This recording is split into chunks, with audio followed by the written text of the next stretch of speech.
Welcome to my direct review for Spike Jonze. This may be slightly different since I'm going to be comparing his two films with Charlie Kaufman to his films post-Kaufman, but hopefully it feels relatively normal. The films in this review are Being John Malkovich, Adaptation, Where the Wild Things Are, and Her. Let's get it started off with Being John Malkovich.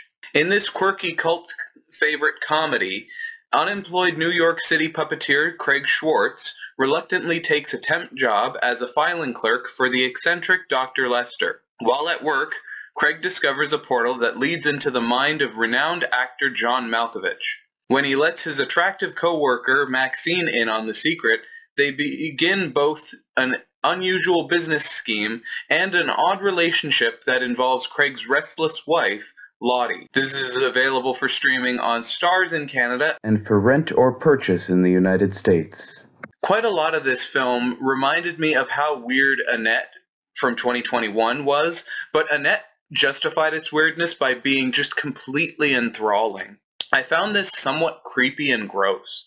Our main character, Craig Schwartz, cages his wife in pursuit of the lust he feels for Maxine from the moment he meets her, even though she's completely disinterested in him. His actions are stalkerish, and he still thinks she'll choose to be with him after leaving John Malkovich's body? Why? It also doesn't make sense to me that multiple people would choose to inhabit one body, yet it would still be commanded by one individual, with the rest relegated to watching from his subconscious, I'd assume anyways. It doesn't make sense that they would all be able to control this one body, so why would you all just willingly sacrifice yourself to live in somebody else's body? It just doesn't make sense to me. I want to add in the warning that it uses the ableist R slur, so if you're offended by that, this may not be a movie that you want to even check out. I originally rated this a 3 out of 5, but a couple days later I adjusted it down to a 2 out of 5. Now let's move on to the other film, Adaptation. Charlie Kaufman is a confused LA screenwriter overwhelmed by feelings of inadequacy, sexual frustration, self-loathing, and by the screenwriting ambitions of his freeloading twin brother Donald. While struggling to adapt The Orchid Thief by Susan Orlean, Kaufman's life spins from pathetic to bizarre. The lives of Kaufman and Orlean's book become strangely intertwined as each one's search for passion collides with the other's. This is available for streaming on CTV in Canada and on Hulu in the United States. After watching this movie, I quickly forgot about it. It's another film written by Charlie Kaufman that I went into knowing how everyone praises it for its meta writing, which I generally can enjoy when done well, and I came out disappointed. My biggest problem is how Kaufman treats all his female characters as sexual objects rather than human beings. I don't know if I will ever willingly watch a film written by Charlie Kaufman ever again. On top of how he writes female characters, I found this film boring and didn't enjoy the constant back and forth relating to time. Even Nick Cage's insanity when it comes to acting couldn't save this garbage movie. I rated this a 1 out of 5.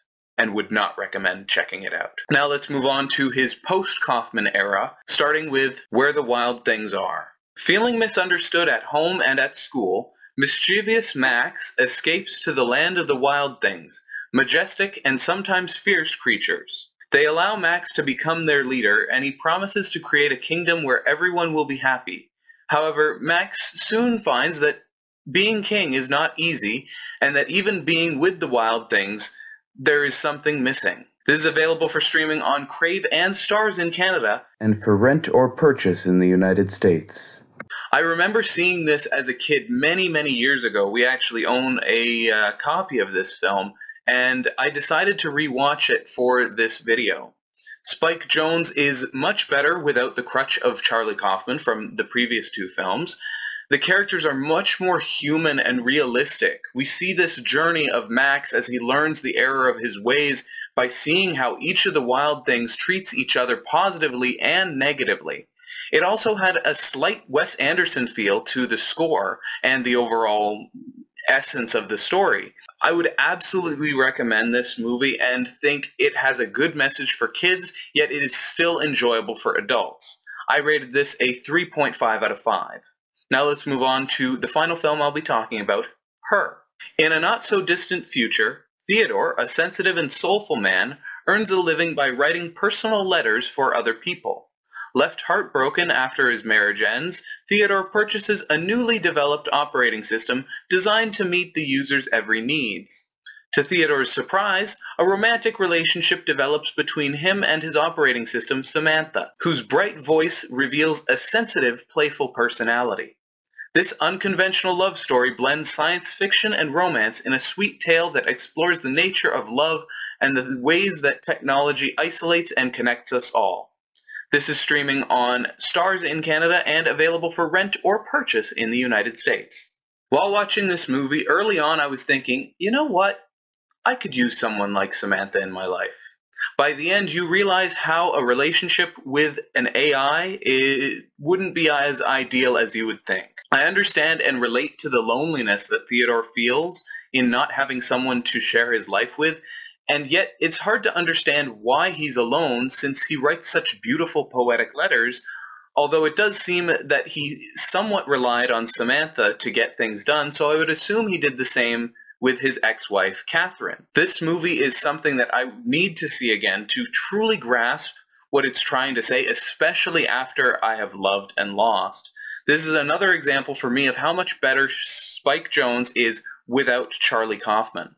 I rated this a 4 out of 5. Thank you for watching my video. If you liked it, please give it a thumbs up. If you want to see more from me, hit the subscribe button. If you have any thoughts about this movie or anything I've said about it, or any recommendations for future movies to watch, please thanks again for watching. And remember, I only have 3 director reviews planned for this year. One's for Greta Gerwig, I'll probably get that out for Nolan, and one is for Denis Villeneuve. You can probably figure out where those are going to go.